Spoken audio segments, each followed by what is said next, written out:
What are we going to do today? Well, today I'm going to show you some fun weaving techniques with paper. And you could add fibers and other things, but just the basics. And then I'm going to show you different ideas of what you could do with the pieces that you put through them to make it look totally different. So let's get started. So I'm using this handmade paper. It's a little thicker. You don't need to. I just thought this was a really fun look. You could use a heavy cardstock.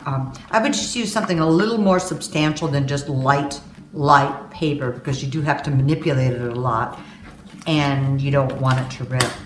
This is 8.5 by 11. You could cut these as big or as small as you want.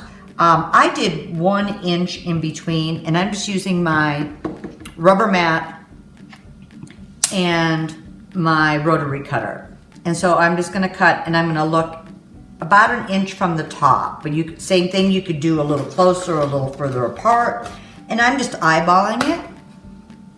So I'm gonna use this and just cut 1 inch in between each line. With this paper in particular, I'm trying to make sure I'm not getting where their lines are, because then I end up with all these furry little strands coming out of it.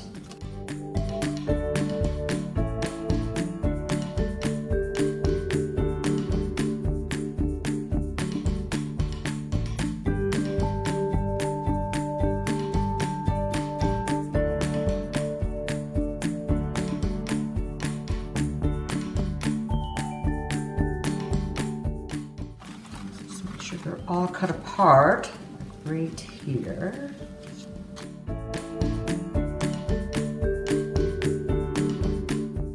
Didn't have these strands, it would be really, really simple.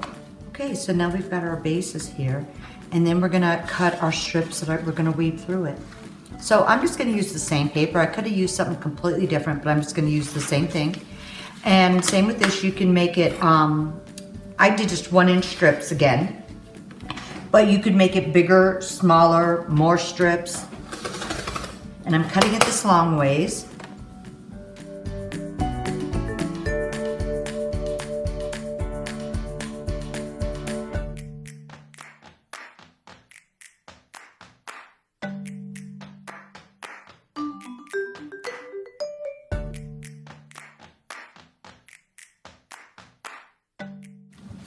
Now with this one, what I did, and I'm just going to pull one of these strands out. What I had done was all the strands I was putting in here, I stamped with all flowers. The strands that went this way, I did leaves and a couple branches. So you could do that. You could do like maybe all polka dots on this and stripes on this, or mix and match. You could actually sew fibers or ribbons, or add little photos or words to each piece, whatever you would like, depending on the look that you're wanting to come up with. And then when I was done doing that, then all I did was start weaving, and I started at the bottom.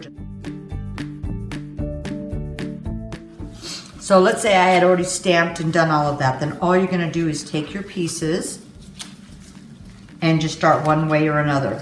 Just over, under, just like basic weaving. And I wanted these to hang out, and just push it down and then start your next one and do the opposite, under, over. And by the time you get done, you're gonna see your 2 different patterns on here, and if you had fibers, you'll see the fibers going through.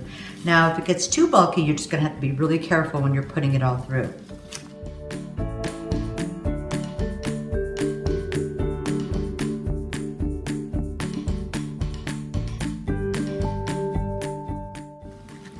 I would have been better using something without all these little furry pieces. And you're going to continue on till you get to the end. And you can see on this one, I just used another handmade paper, but I didn't add anything else to it, and I might later. And you just weave it together. You could actually sew around the outside edge if you wanted. This one, I just sewed a stick to the top to hang it. And I just used just a running stitch that way, just went over and grabbed it and hung that. So just have fun weaving. This one you can see I decided to add some book paper into, so you just get a little bit different dimension, seeing some different things. And I might do some sewing in between this one and add a hanger onto it. And maybe do some different colors. Maybe for the middle of summer, I'll do some red stripes and maybe blue and white stars on the other pieces. But just have fun and see what you come up with. Thanks for watching, guys.